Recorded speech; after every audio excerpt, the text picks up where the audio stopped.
On this week's episode, are there some warning signs for Disney Plus?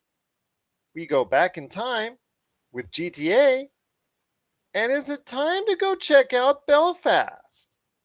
All this and more as we reach our next stop, the PCC Multiverse. And we're back with another episode of the PCC Multiverse. This is Gerald Glassford from Pop Culture Cosmos, Game Source, Inside Sports Fantasy Football, and the Lakers Fast Break. We truly appreciate everyone out there listening to all of our shows. And if you can, please give us a 5-star review on Apple Podcasts. Plus, if you can like, share, subscribe, follow, or do anything that you can to support us right here at the Pop Culture Cosmos, Inside Sports Fantasy Football, Game Source, Lakers Fast Break, Vampires, and Vitae, What? plus all the other great things that we do, because we are the number one, absolutely the number one tabletop RPG streamer on Facebook. And you can check out our new channel devoted to all of our adventures, or at least in the future, some of our adventures.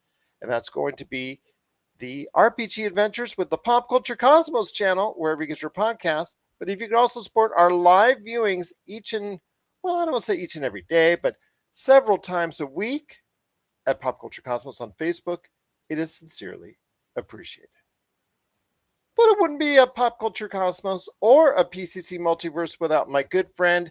She is the evil mastermind behind Wizards and Wine, Warlocks and Whiskey, and also the evil mastermind behind the awesome spectacle known as Vampires and Vitae. You got to check it out today, not only on Pop Culture Cosmos on Facebook, but wherever you get your podcasts. Here's our own Melinda Barkhouse. And Melinda, thanks for stopping by. As always, telling you, you got to undersell, not oversell. No, it's oversell. You got That's a lot. Hey, I was told back in the day when I was going into selling consumer electronics, way back when, to always ask for the sale and to always pitch it hard. So that's what I'm gonna do. Pitch it hard, pitch it, right there for you. I said pitch it, by the way. Everybody. I know, I understand. Yes. Pitch. Loud and clear. Pitch. Loud and clear. Yes. These days, you have to make sure you are loud and clear. But we are going to have a great episode. We've got much to discuss. Again, we are in a very heavy November.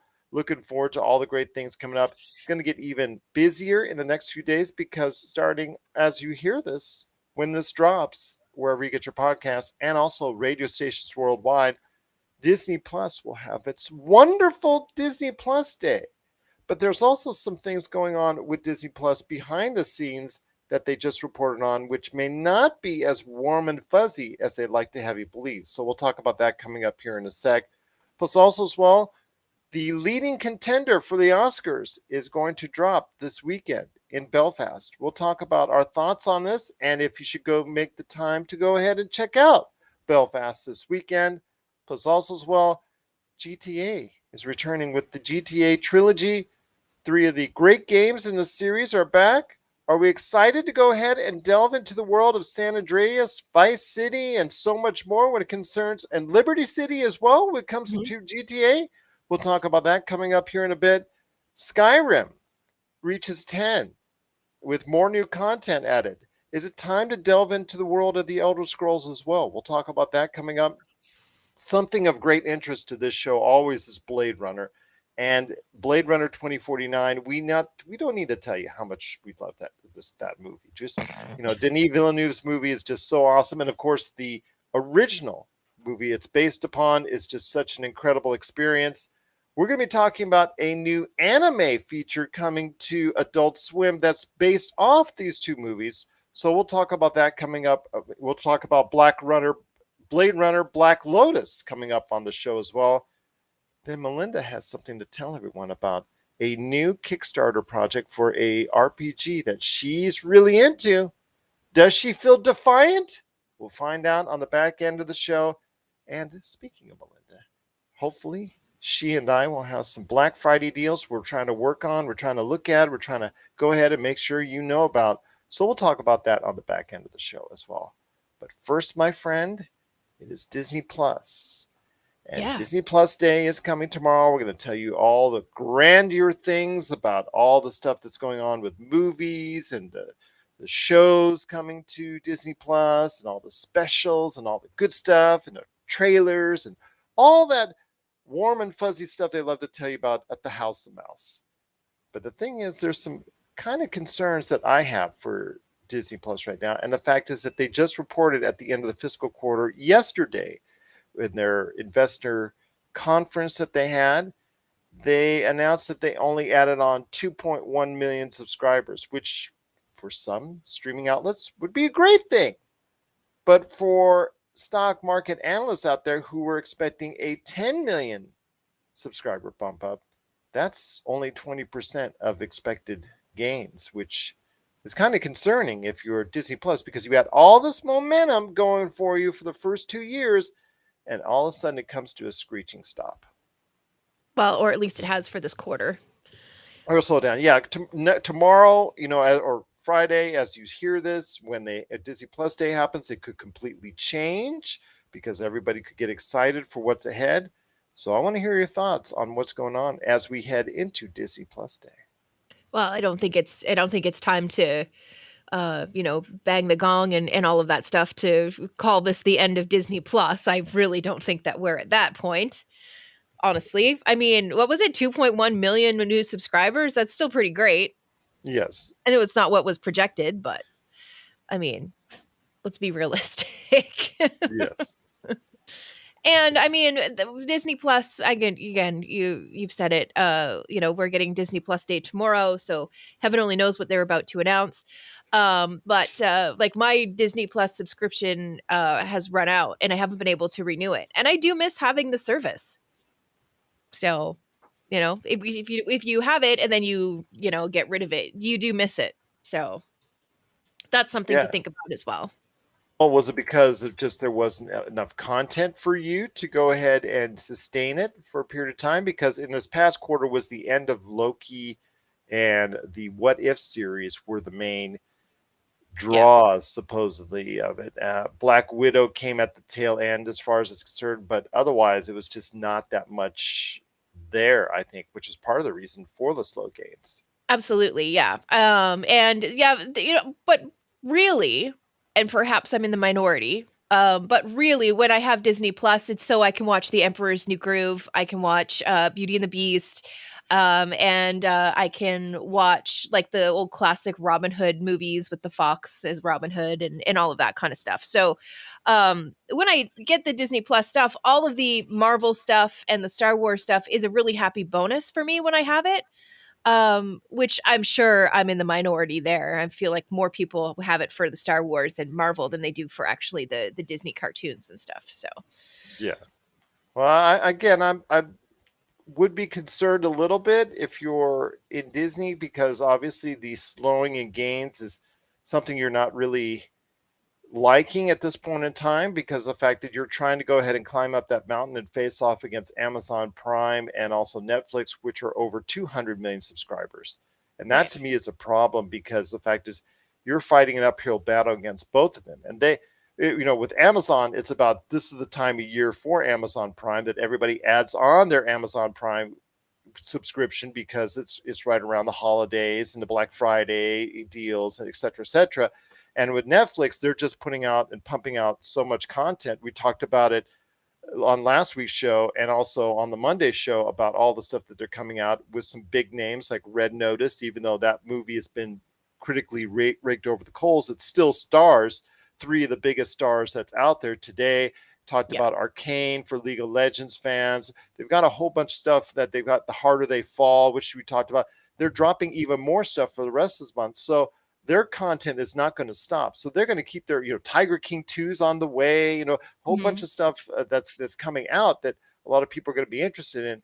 Disney Plus has to go ahead and keep up. And they just talked about how they're going to spend $8 or $9 billion that they're going to spend on, trying to expand Disney Plus around the world and trying to create programming that's localized, and also that programming that's going to appeal to a broader audience. That's great, but you got to start doing it now, because the whole train of momentum that you were having for the past 2 years, it's starting to slow down, and this is the time when you really need to emphasize why Disney Plus is a value out there. Yeah, this should have been a part of their 5-year plan when they launched. In Wow. terms of, predicting, what happens if there's a dip, perhaps we bring in, these kinds of shows and we try to target this way at this point instead of, another year or so down the road. It really should have been part of a 5-year plan, but, you know, I'm not Disney. Yeah, So I can't say exactly. what really happened, but, that I would think that would have just been smart to have a 5-year what if plan. Ha ha ha, get it? What if? There you go. What if? What if indeed? But we are going to get a glimpse tomorrow with Disney Yeah. Plus Day. By the time that you hear this, we will report everything that's going to be a part, all the major stuff, anyways, that's going to be a part of Disney Plus Day, trailers, etc., etc. That'll be all represented on Facebook at Pop Culture Cosmos. Plus, I know that Josh and I will be covering it in detail on the Monday episode of the Pop Culture Cosmos. So please, if you want to go ahead and hear the latest and greatest on Disney Plus, what they have to offer, because I think there's a lot of pressure going into this for Yeah. them. I normally I wouldn't have said that about a week ago, but I really do think now that there's a ton of pressure. And of course, there's a lot of content that's going to be dropping tomorrow as well. You've got the Jungle Cruise, you've got Shang-Chi that's dropping on Disney Plus, and there's some other new content. What is it? The new Home Sweet Home, that new Oh, yeah, the movie new that's Home coming. Alone movie. Yeah, Yeah. the new Home Sweet Home Alone movie, which I know is not going to be a barn burner, but if you're into that type of thing, it might be something to fill up content wise. It's so funny because I see that movie and then I see 8-Bit Christmas that's coming to HBO Max, and it's so funny how these movies just they find a home. Aesthetically, they're not well received, Right. I mean, but they still find an audience, and Yeah. it's funny how that continues to go ahead, and these perpetually underachieving movies just continue to find homes, in these places. So you're going to see that as far as it's concerned on Disney Plus as well. That's dropping. So National Geographic's got some stuff coming up as well. So I know that it's going to be a better time for Disney Plus owners, but this kind of, I don't want to say it was a dry period, but I think Disney Plus reaped what it sowed. And if it didn't go ahead and put a whole lot out there these past 3 months, I think it deserved the kind of slow reaction or slow subscriber base to it. Absolutely. I mean, like I said, somebody had to have some kind of Disney crystal ball. I mean, there's enough villains in Disney that have crystal balls. They could have just borrowed one of those and then, had a little peek into the future and said, okay, our 5-year plan is going to include a slump, and this is what we're going to do to counteract that. I don't Exactly. know. But Disney is too smart. They're too smart to let this be a thing that slides their special well, the season stuff. Scarlett Johansson thing tells me otherwise sometimes, that they certain places in the executive world up there at Disneyland, they sometimes get a little, I don't know, conceited, which happens in almost every single major large Yes. corporation, where they think too much of themselves and they think Yeah. that their stuff doesn't stink. And the problem is that, it takes sometimes some public reaction to what we saw with Scarlett Johansson, which obviously could not have been good news for Disney Plus as well. And I'm sure there was some backlash to that. It's just something that right now I think a lot of people need to go ahead and keep in perspective. But to me, it's all about content. If they don't have a lot of content coming to it, it's going to have people turn it off. And you've got Right. to go ahead and continue what you're doing with your content and bring out as much as you can, as good as stuff as you can, or else you're never going to catch up to Netflix, because that's how Netflix is keeping people. It's because they're throwing money and cash at everything that they can and putting out anything they can, whether it's good or bad. They're just throwing it out there, and here it is. You watch if you watch, and some of it really sticks, like Squid Game, and I'm sure even Red Notice will have tens of millions of viewers on its own. And of course, Squid Game, we talk about over 150 million users on that have actually watched it. So it's just about content. it's got to throw a lot of content out there. Yeah. Paramount Plus, they're starting to get it as a smaller one that is trying to put some of its CBS shows and transfer it over onto Paramount Plus. They're trying to grab all the CBS shows and say you can watch it next day. They're trying to do this stuff. Peacock needs to make a little bit more noise. They were this time earlier. They were about 6 months ago making a lot more noise. They need to continue to do that. I mean, you could give advice to all these different smaller, less viewed streaming platforms to go ahead. But when it comes down to it, it's just all about content. It is, yes. And I like that you can get Disney Plus with ESPN Plus and Hulu. You can get that as a little package for like $13.99 or something. So I like that. Also, I think that's pretty smart for Disney to combine some of their things with other services that complement and don't necessarily conflict. That's smart. And a lot of people, I feel like, and perhaps I'm wrong in this, but I think a lot of people don't have traditional cable anymore and now just have these services, because you can get, like you said, a whole lot of content just between Netflix and Amazon Prime, and then you go ahead and you add Paramount Plus, you add Disney Plus, you can add ESPN Plus, so you don't miss any of your sports, and then you have Hulu included with that, and you're still well below the cost of what traditional cable is. So I see all of the advantages to all of these specialty channels, but you're right. It's a monster. It's a beast to maintain because you've got to be adding new stuff all of the time. And you have to, and I'm sure that I'm not going to use this term properly, but you need to diversify your portfolio as much as you can. So you need to pull in as much different stuff that's going to appeal to a whole lot of different people.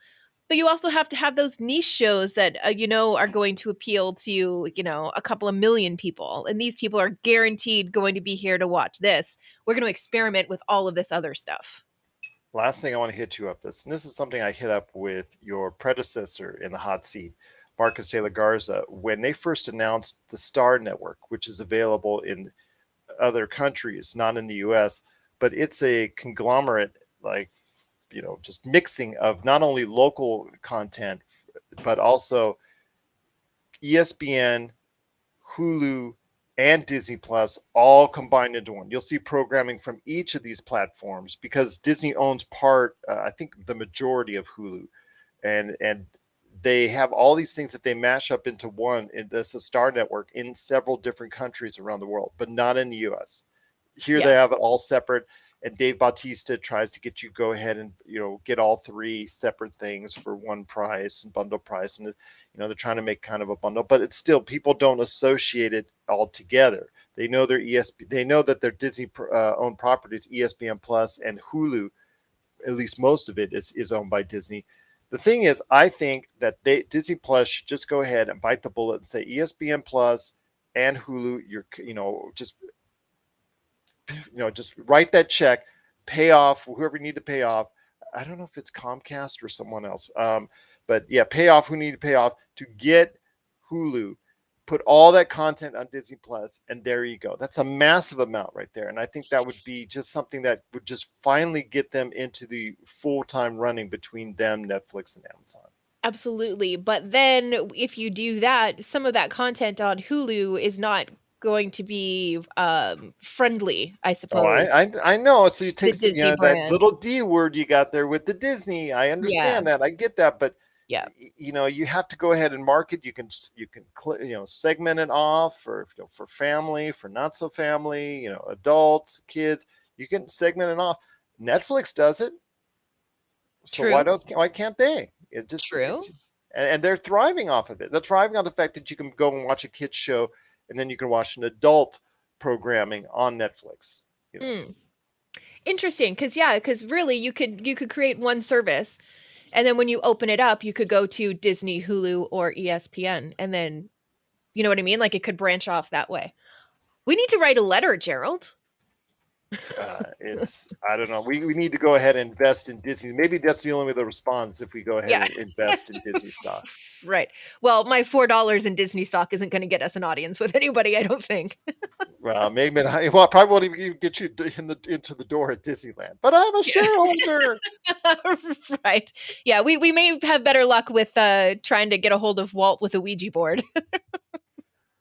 What are your thoughts out there on Disney Plus as we head into Disney Plus Day? Again, we will be covering it on Monday, but we want to hear your thoughts on where everything stands with you as a viewer with Disney Plus. Share us your thoughts, popculturecosmos@yahoo.com.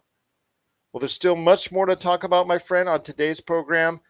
Belfast, a highly regarded movie from director Richard Branagh about his life in the 60s in Belfast, is now available wide. It's I guess a wide distribution, you could say, at the box office, and this is from all accounts a leading frontrunner, if not the leading frontrunner for best movie of the year. And I've seen, like I said, the trailer's out there. It's obviously showcases some of the great things about this movie. Some of the actors that are already part of it have already been talked about in those Oscar circles as well. But your thoughts on this, because I'm really excited for Belfast. I don't know if I'm going to be able to check it out at theaters because there's still a list of movies I still have to check out, but I will at least catch it before the end of the year when it hits VOD. Yeah, it's definitely the kind of movie that the Academy loves, right? Like if it's a war movie, if it's a movie like what Belfast is, it's definitely the stuff that the Academy tends to, at least historically speaking, lean towards when they're talking about those, best picture of the year categories and best actors and actress movie categories and things like that. So I'm not surprised to see it kind of already being talked about in those conversations. I'm not surprised at all. If anything, perhaps a little predictable. Yes, I mean it's something that's very much beloved right now by critics, from Richard Branagh, who, he's normally a very good director. Obviously he did the first Thor movie. I think that's what most people respond to him as far as his work. But he's done a ton of stuff out there. Does not have the best foreign accents with Tennant. I think I'll just leave it at that.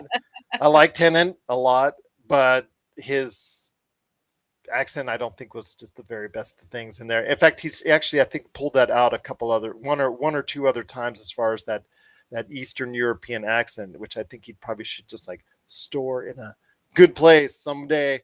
So he Hey man, can store if away. you He can can pull store off away. even a terrible Eastern European accent, you should run with it. Listen Yeah. to season 1 of Vampires and Vitae because I had Okay. one for a Okay. whole Well, I'll long ask Richard Branagh's agent if he could stop by Vampires and Vitae. year and a There you half. go.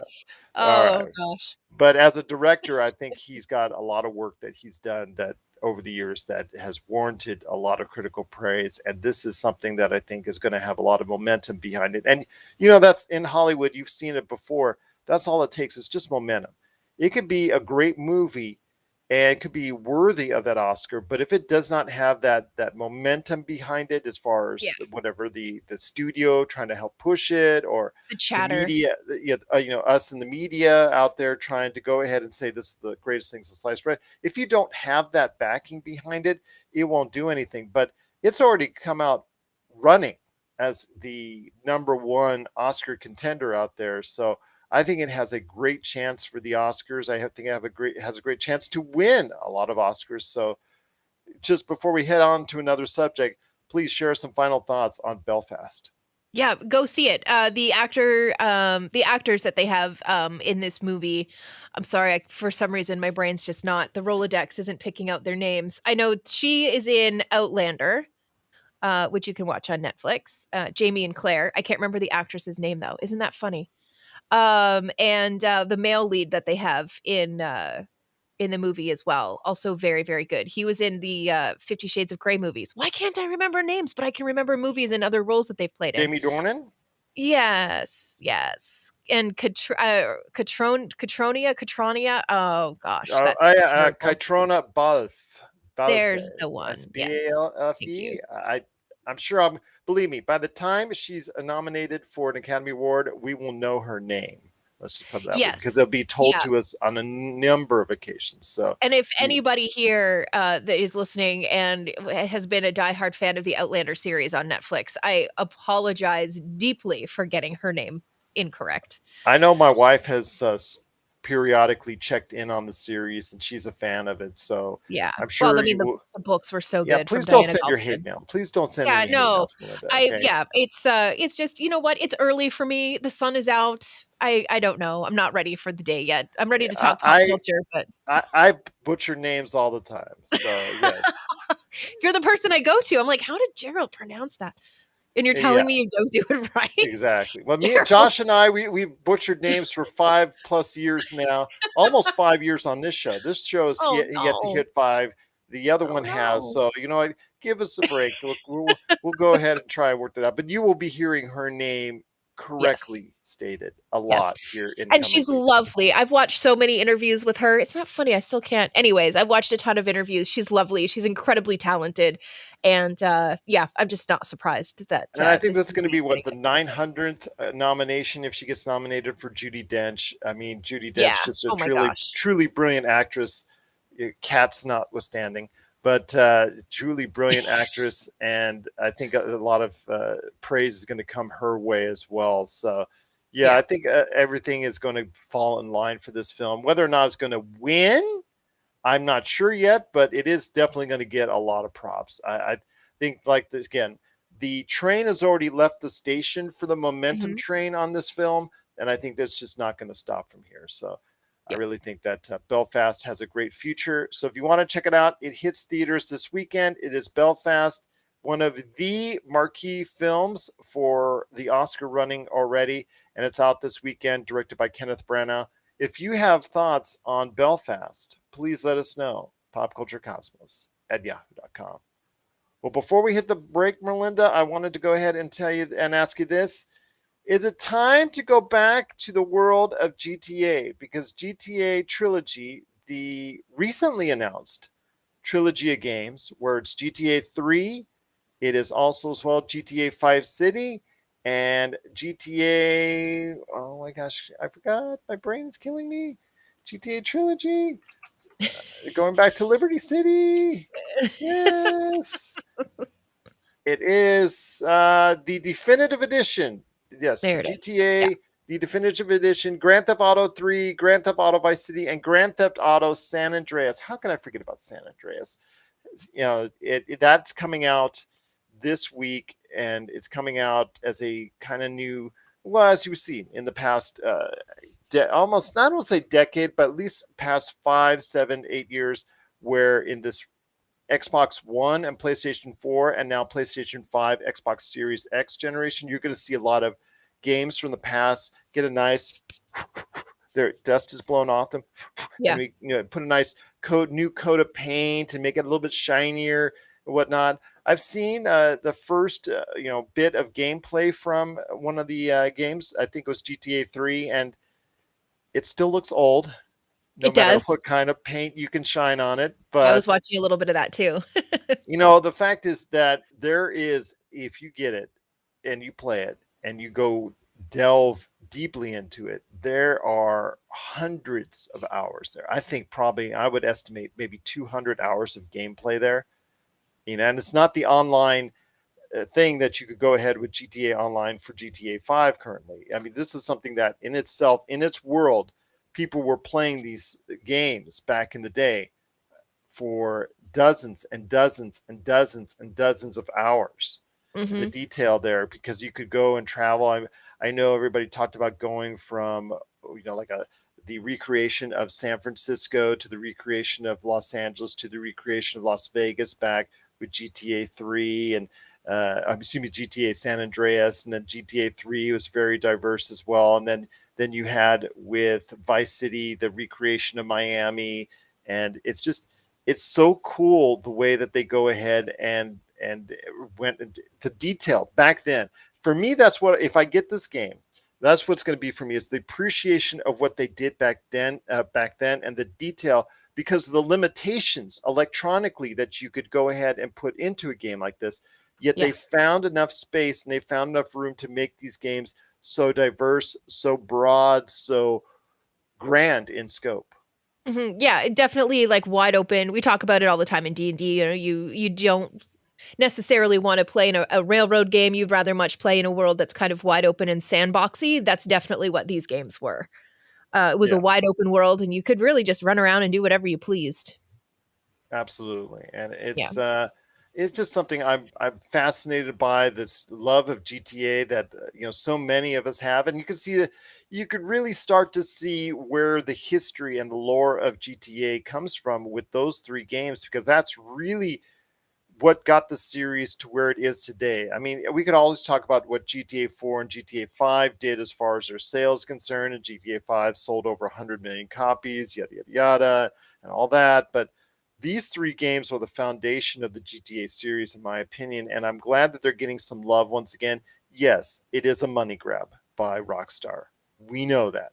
We Yeah. get that. Yes, I understand that. But it's nice to see them at least acknowledging the fact that they spent some time trying to go ahead and recreate these worlds and bring it out to a newer audience once again. Yeah, 100%. I'm with you for all of that. And I was watching, the like they did a on YouTube. You can find the side by side, and it'll show you like the original what it looked like, and then the new remastered gameplay and the difference between the looks. And I mean, they definitely cleaned it up. They didn't go back and they haven't like reanimated the characters or anything like that you can That's a play. hard deal. That's It asking a is. lot. It really is. So they look the same, but in terms of like the graphics and the immersion into the worlds and stuff like that, I think they've definitely taken that up a little bit for these. Is it worth a Absolutely. rebuy? Maybe. I don't know. Maybe. I mean, I spent some time with a couple of the games in the series. I know Vice City is probably the one I'd probably look towards the most, because I think just hang around trying to be, in the Miami scene and listen to the music and doing all that, or maybe getting on Yeah, a I wonder jet if they've updated ski. all the radio stations. See, these are the Yeah, things they I did. wonder The about. music and the radio stations, I believe they have. If you listen to, or if you check out videos that are on the internet that have gameplay already, they did update the radio stations. Oh, good. One of them was for delivering pets to your door. So they're like, they had the little cat. It was like they had something.com, and they had something else that mentioned 2021. So yeah, I believe they did update, and I know they've had a whole new musical set for the games as well. So Good. really looking forward to seeing what Rockstar will do with this edition. It is, again, GTA Trilogy, the definitive edition. It is recreating the wonder and the splendor and the just tons and tons of hours that's available to you now with GTA, with Grand Theft Auto 3, Grand Theft Auto Vice City, and Grand Theft Auto San Andreas. So if you're interested in delving back into the world of Vice City, San Andreas, and Liberty City, let us know. popculturecosmos@yahoo.com. Well, coming up next after the break, we will be delving into another another revisiting of a game. I was going to say rehash, but another revisiting of a game in Skyrim. Blade Runner Black Lotus. Melinda feels defiant, and some Black Friday deals coming up at the back end of the show. This is the PCC Multiverse. And we're back with the show. It's the PCC Multiverse. Once again, we are the #1 tabletop RPG streamer on Facebook. And if you can, please check out our many games that we have each and every week. I know Mitch runs a couple of great games. And I also want to salute Mitch and all of our veterans, because we're recording on Veterans Day, but also in Canada, Remembrance Day. Is that correct? Yes, that is correct. So today in Canada at 11 o'clock, as it rolled from Newfoundland through to the western side of the country, people gathered around cenotaphs and placed their poppies on wreaths in front of them. And that's a major part of Remembrance Day up in Canada, is wearing the poppy. The money goes to support the Royal Canadian Legion, which was started as places for veterans of the Second World War to go and spend some time around other people who had similar experiences during the war and things like that. So it's a great cause. And so that explains, if you're watching hockey and this time of year, you always see those red flowers on the helmets. That's what those are. Those are poppies. And it's a really big part of the Remembrance Day ceremonies in Canada. Well, our respects to everyone out there in Canada on Remembrance Day, and to all the individual veterans who are currently and also who have served or who have died for a country here in the U.S. on Veterans Day. We salute you as well. And again, Mitch, all props to you, my friend. Want to go ahead and make sure we give him a shout out because he handles our weekend games as an active member of the military. Plus, also as well, Roger, I believe, is a member of the Former, military, yes. retired. Yeah, so shout out to Roger, our crazy GM, who's trying very hard to kill us on the Monday show. So Demolition Force, if you want to go ahead and check that out. I mean, he's trying hard. At least in this past episode, he was. So Well, see, he's gonna be careful because he plays Leo in Vampires and Vitae. So there's always opportunity for some payback. there you go. Retribution indeed. But our That's right. best to all the veterans and their families out there on this Veterans Day and also Remembrance Day in Canada. So big shout out to you both. But my friend, there's so much more to talk about on today's program. Wanted to go ahead and ask you this, Melinda, when it comes to another game that's being remembered fondly. There's one game that has tried to stoke the fires and tried to wring every single dollar out of your pocket for 10 years now, and that's Elder Scrolls Skyrim. And Yeah. for me, I like the Elder Scrolls series. I actually love Oblivion. You can see Elder Scrolls Oblivion above my head right there each and every Yep. time I record. So I have a fascination with Oblivion, and I played 100 and some odd hours. I think I don't know. I think it's 125, 130 hours, 150 hours. I don't know. I haven't looked at the clock in a while since I last tried it last year. But I played a ton of hours that. And then I went into Skyrim and I played about 30 hours and I got stuck in Yeah. a glitch and I never just picked it up again. I did later on rebuy it at a cheap price, so eventually I plan to get into it, but this is the 10th anniversary of Skyrim. They are coming out with new content that's based off of previous games, Oblivion and Morrowind, that they're adding in there.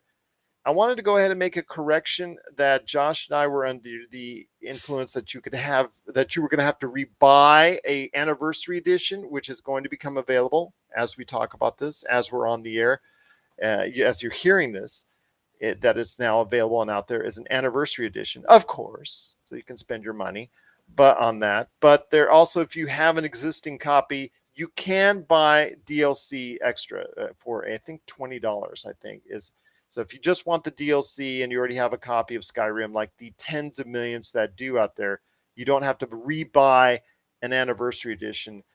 You can go ahead and just download the DLC. So I wanted to clarify that. But Skyrim is a game that, besides the fact that it's been on seemingly every gaming platform known to mankind in existence in the past 10 years, because if they've been able to go ahead and fit it in, they have fit it in, even if it's like on the Switch, which actually is kind of a really buggy mess. But I wanted to say this with Skyrim, it does have that adventure aspect of it. And I think it's a chance that maybe I will go ahead and delve into in the not too distant future. Yeah. Same for me. I know I have one of them. I'm not sure which one. That's how much I played it. I love Oblivion. Elder Yeah. Scrolls 4, back in the day, I had a blast. Yeah, I don't know what happened. I think I picked it up just when I was kind of on the tail end of my obsessive delve into video games. And I think I had beat um Diablo 3 like 3 or 4 times by the time I picked up these Oh, does that by mean the time I somebody's started. interested in Diablo 4? Yeah, I'm very interested in Diablo 4. Well, it's too Very bad interested. because you know what? They keep delaying it on you. They slapped They another sure year do. delay on. That's all right. I just pick another Guess. character, start from 1 and play all the way through 3 again. I love the game. I love it. Okay, okay. Yeah. But But when it anyways, comes to that's what we're talking Skyrim, about. Yeah, when it comes to Skyrim, when I was playing it, it didn't keep me as a player. So, that's probably more my preference than it is an issue that I had with the game or anything like that. It just wasn't what I was looking for at the time. Perhaps I'll pick it up again and give it another shot. Maybe this, the hoopla surrounding it right now is enough to make me give it another go. Who knows? absolutely, because 10 years, it's a nice anniversary. I remember when it came out on 11/11/11. So now they're promoting the 11/11/21 today as we're Right. recording this. Yeah. So it is something that I think, again, I will go ahead now that they have some DLC that's on the way with Oblivion ties and also ties to Morrowind, two of the great games in the series themselves. I think I'm going to have to go ahead and delve back into it at some point. Hopefully I can find a way out of the glitch I'm in, or just probably restart the game as a whole. I think I just got mad and frustrated, which is the reason why I was in a house, and for some reason I was having a conversation. All of a sudden, after the conversation ended, I was just trying to escape, and then I realized I'm stuck between two prone NPCs and I think a potted vase. And I'm just sitting there, and I'm like, I can't move left or right. Can't move. I'm like, and I can't get out. I can't jump. I can't do anything. So Oh it's my like, god. okay, I can't even the famous Bethesda go through the floors. You Right. can't even do that. So unfortunately, I gave it up. But I'm looking to go ahead and back into it. I think I'll probably just start fresh again, since I don't Yeah. remember too much of my experience on that. So we'll go and see if we can hunt some dragons down in Skyrim once again. But yes, if you're out there and you have some thoughts and some memories of Skyrim, because it hits the ripe old age of 10, or actually has hit the ripe old age of 10 as of today, please share us your thoughts. Popculturecosmos@yahoo.com. Also, as well, let us know what type of adventures that you like in the Elder Scrolls series. Are you waiting for Elder Scrolls 6 to come out at some point in time in the future? Although I know that Bethesda's working on Starfield first, and that's its first priority. But eventually, Elder Scrolls 6 is going to come into our lives. But let us know your thoughts on the Elder Scrolls series, popculturecosmos@yahoo.com. Well, Melinda, I wanted to ask you this. When it comes to Blade Runner, that's a favorite topic in I our do. neck of the woods here at the Pop Mhm. Culture Cosmos. Josh and I absolutely love the original Blade Runner. We Yes. absolutely adore Blade Runner 2049. We are still mad as heck that we have not seen a confirmation that Denis Villeneuve can finish out this trilogy. Because if you watched Blade Runner 2049, you realize it was setting itself up for a third movie, which I Mhm. would love to see, and would just absolutely, if I could throw money at it to get it started, I would do so. Let's start a Kickstarter. Let's start a Kickstarter. But need I digress? Blade Runner Black Lotus is heading this weekend to Adult Swim, which was something that just was announced out of the blue. And when we talked about it, Josh and I were just like, "Ooh, what's this?" A continuation of the series, but this time it's telling the side of the story from a female perspective, as a female replicant wakes up with amnesia, not knowing what happened with her world, and as she goes out in this, obviously this Blade Runner-esque type environment that I love so much, Josh, and it sounds like you do as well. So I want to Mhm. hear your thoughts on Blade Runner Black Lotus. This is something that could really get me excited, and maybe just kind of quench the thirst that I have for a Blade Runner trilogy movie that I'm hoping someday will happen. Sure. Hopefully this is an appetizer. Maybe, Yeah. absolutely. An appetizer before another main course comes out.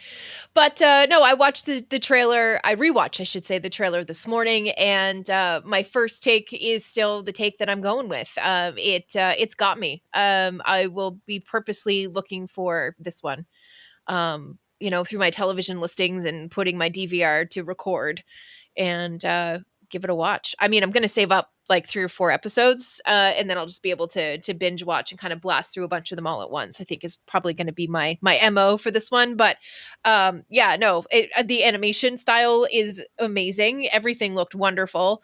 There were a couple of times where I forgot that I was watching animation, which, is always a huge boon for me. And no, it's true to the world from what I could tell, from what I could see, and I'm very very much looking forward to this one. I think it's going to be really good. Now, I know you've already stated on the show, and no, it's not the only reason why she's on the show, everyone, is that she loves Blade Runner 2049. She's actually here because she knows her stuff when it comes to pop culture. Although, liking Blade Runner 2049 is always a good thing. We'll just leave it at Right. that. It was weird. It was the first question on the questionnaire in order to Oh, become a yeah, co-host. right. It was Yeah, weird. right. As if we were It skilled was enough like to have a questionnaire. yeah, it was like every fifth question. It was strange. Yeah, I reached out to her. I said, "You want to come on a weekly basis?" She said, "Let me check my schedule." Yeah. Yeah, why not? Why Yeah, not? sure. But your thoughts on the original Blade Runner? Have you seen the original Blade Runner? I'm not asking if you've seen all 7 or 8 cuts of the film, because there's been so many cuts back in the day, and that's part of its lore. It's part of its cult status, is the fact that it Yeah. was made up and cut up there. Have you seen actually a version of Blade Runner? Yeah, I absolutely have. And I know but I'm going to say this as a bit of a caveat to that. It has been a long time since I've watched the original one. Oh yeah, I And mean, for many yeah, people it has. yeah, so the exact storyline and stuff like that, and the mythos, yeah, we'll call it Mhm. that, the mythos, the lore that's attached to it and stuff like that.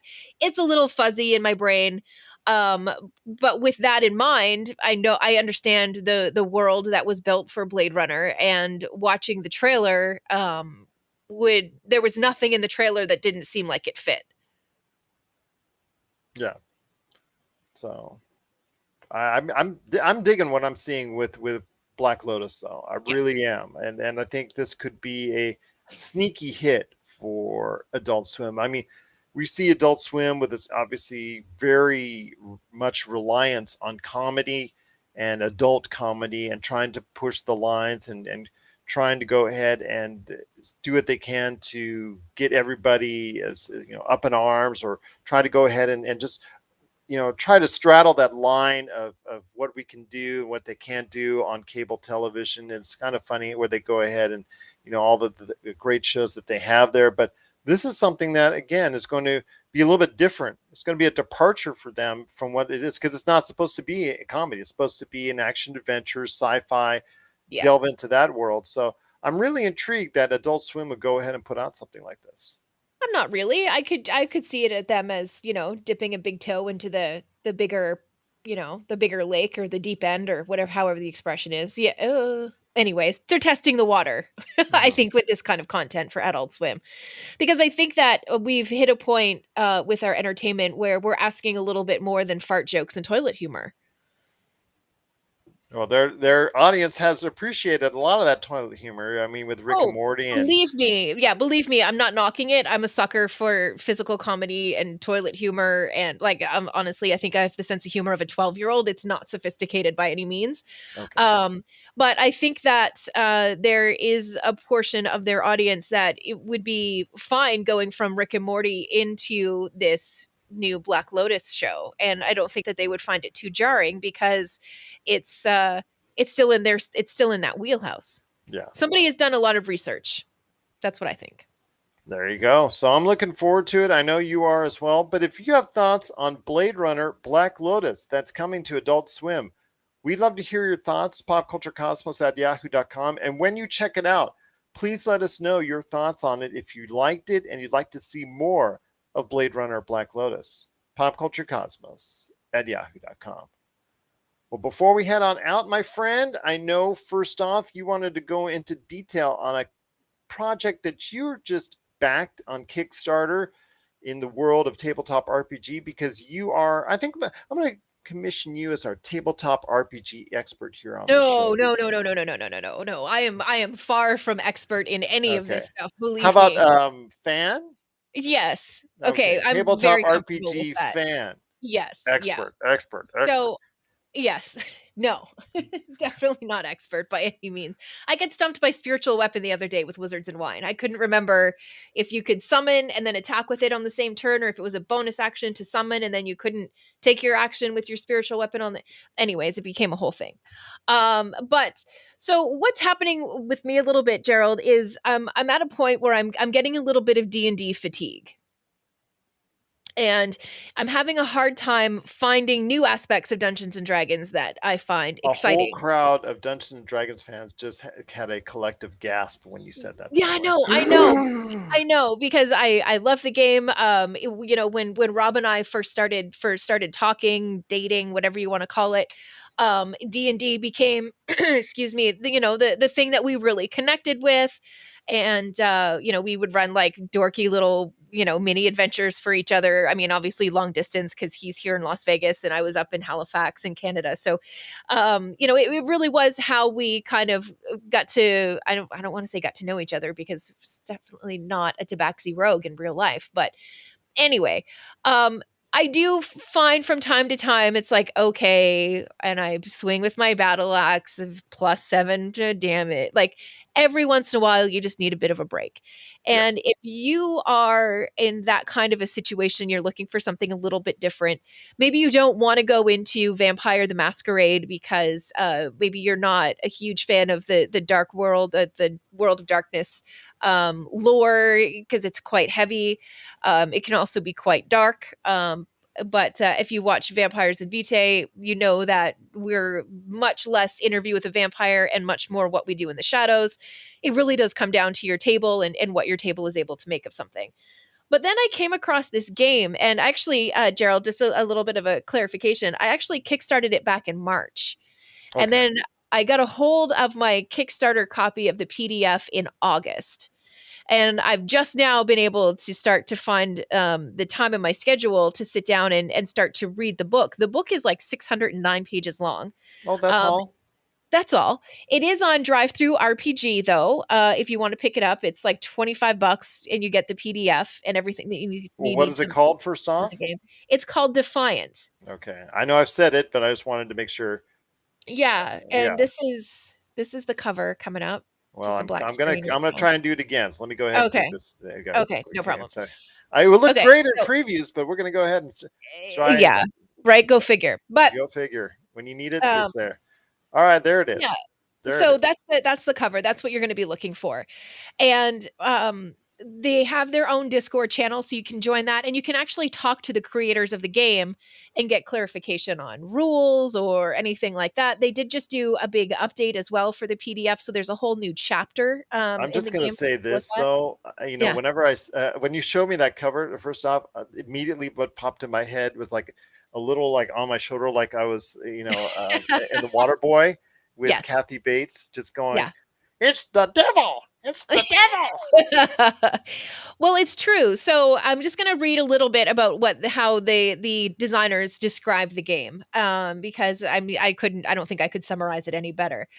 Defiant RPG is an urban fantasy game about the mighty modern day supernaturals who rebelled against their destiny and instead of destroying the world, decided to protect it. They enforce a demanding set of rules. The defiant aristocracy empowers protective seals around their cities, making them the only safe havens in a world ravaged by the apocalypse.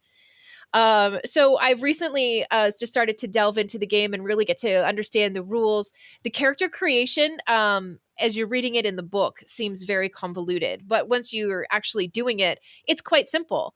You don't just say, okay, I'm going to play this race, I'm going to play this archetype, and these are the choices that I have when I come through that. You're actually handed cards. And you have 3 cards to choose from for your origin. So you pick one of those and then you pick what house your defiant belongs to, and then that dictates other stuff. There's even cards where you try to figure out what how your marriage is in the game, because having your significant other and having them be a powerful co-leader of your court is actually very important in the game. It's Oh, high. Rob, watch out, Rob, watch Yeah, out. right. It's high role play. As a GM, you're not just sitting behind a screen and rolling dice that nobody can see.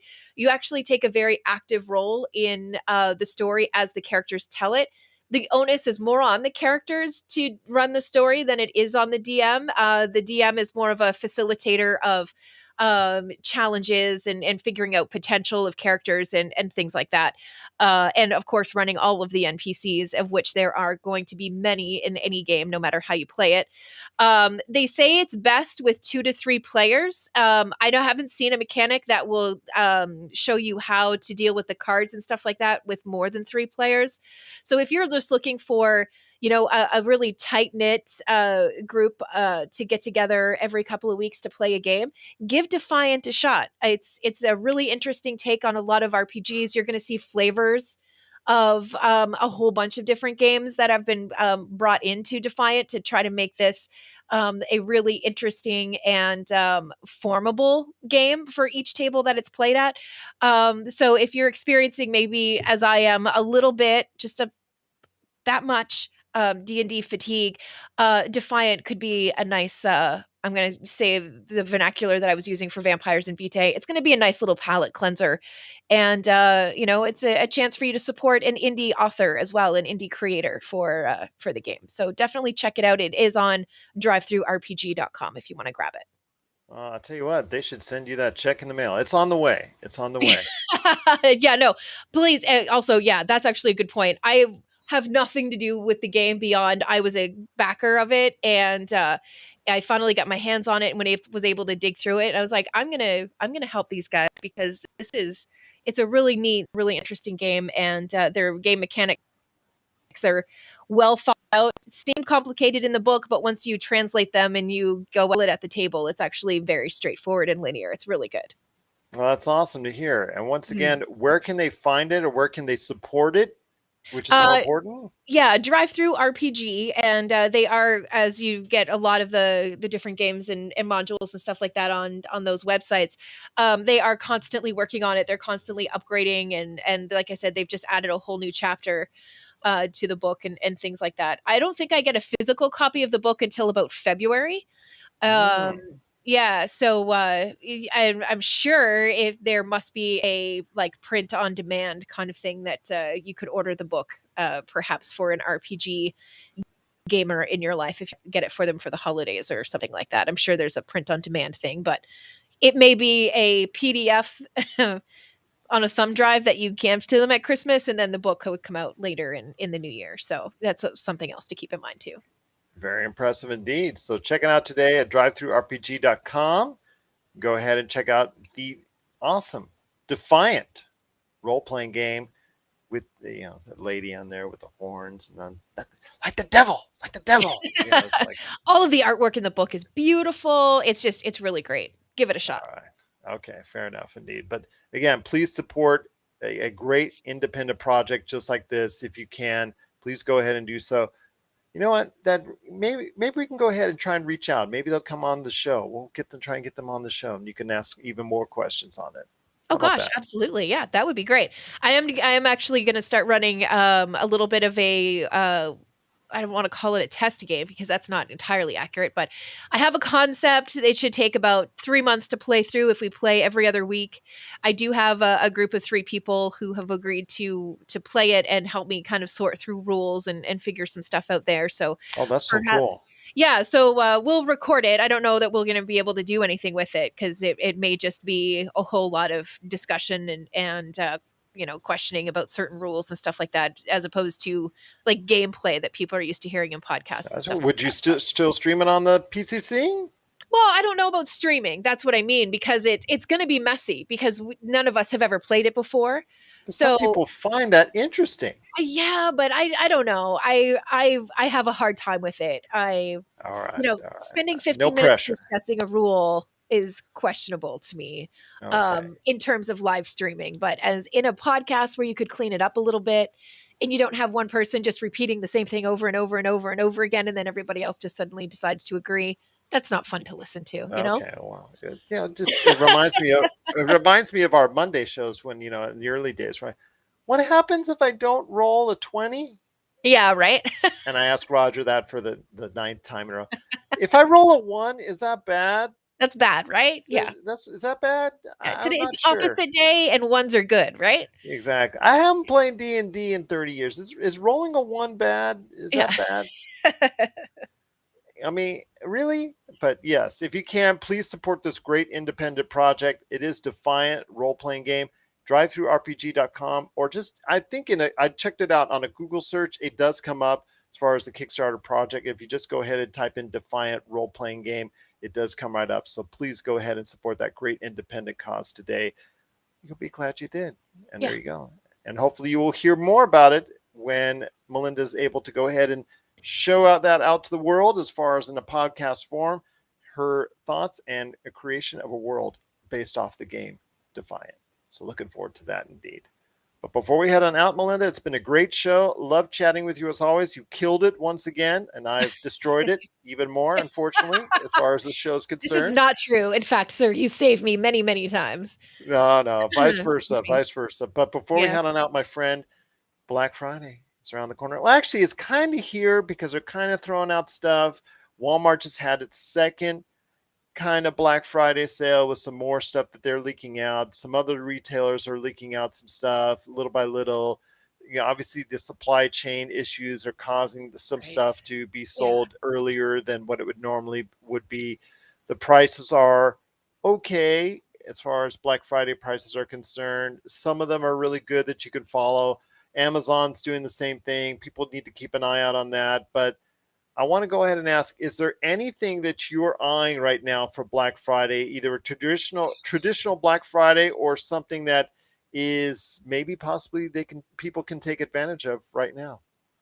Well, the biggest thing that I'm going to be looking for this year for Black Friday is probably going to be any kind of supplemental books or modules or anything like that.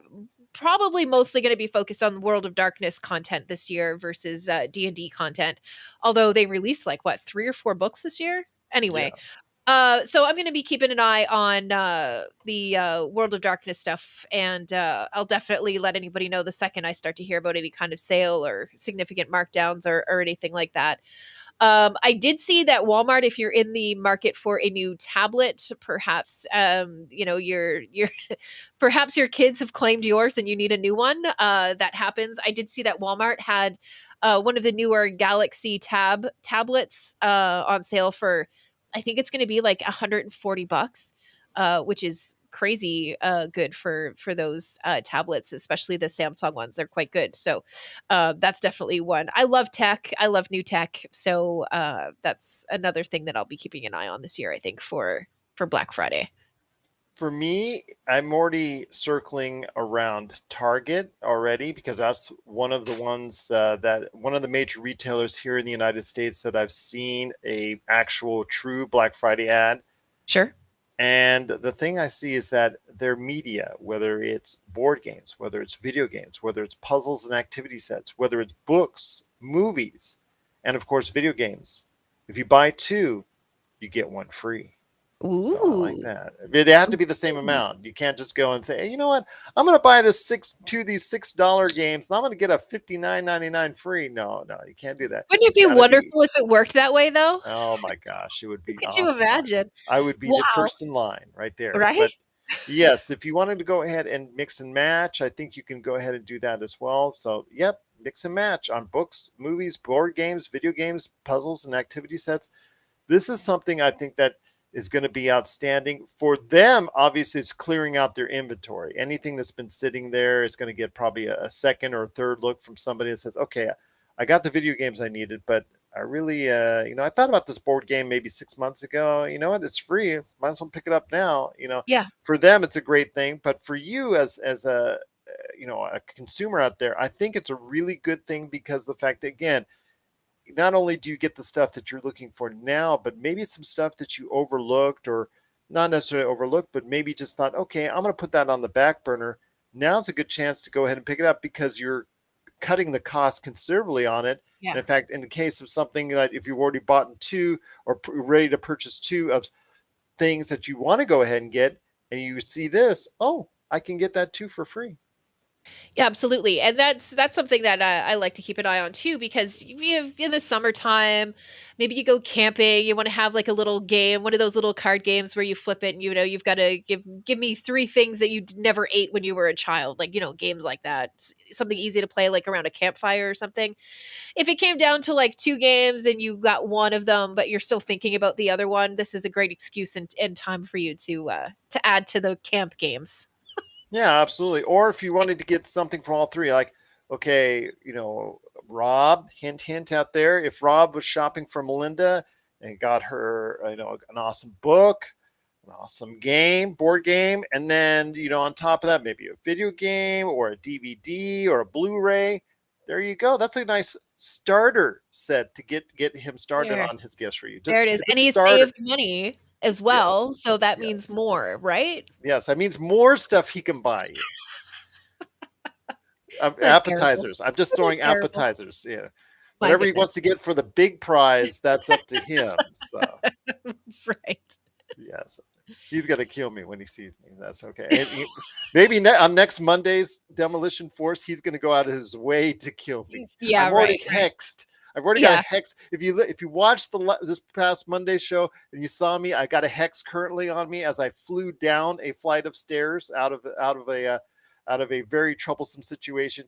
I'm sure he's gonna. But I need your help, Imbibe. I need your help. Remember what you said on the PCC. Yeah. I ain't gonna help you now. No way. You would never turn down an opportunity to be a hero. Are you kidding me? Okay, fair enough. But I'll tell you what, Melinda, there's some great deals out there. We're going to keep abreast of them. Please keep a note of it on Pop Culture Cosmos on Facebook, because we will keep on sending deals galore over there. And it's just going to get even better and better as these Black Friday ads start popping up. So we're expecting even more Black Friday ads to pop up here in the next few days. And when they do, we'll share it with you right there at the Pop Culture Cosmos on Facebook. But Melinda, it's been a great episode. As always, I cannot thank you enough. Any last thoughts on the way out? Last thoughts on the way out. Vampires and Vitae is live streams on Sunday. Our latest episode, so last Sunday's podcast episode, will be released. Today's Thursday. It'll drop tomorrow. It drops at like 6 a.m. on the East Coast, so you can pick it up and you can listen to it on your way to work. You can listen to it on your lunch hour and then your way home from work, and then you're all caught up and ready to jump into the live stream on Sunday. So keep that in mind. There you go, indeed. That is Vampires and Vitae, a welcome part of the Pop Culture Cosmos. So for Melinda Barkhouse, this is Gerald Glassford. It's another beautiful day right here in the PCC Multiverse. We thank you for listening. And here's hoping you have yourself a great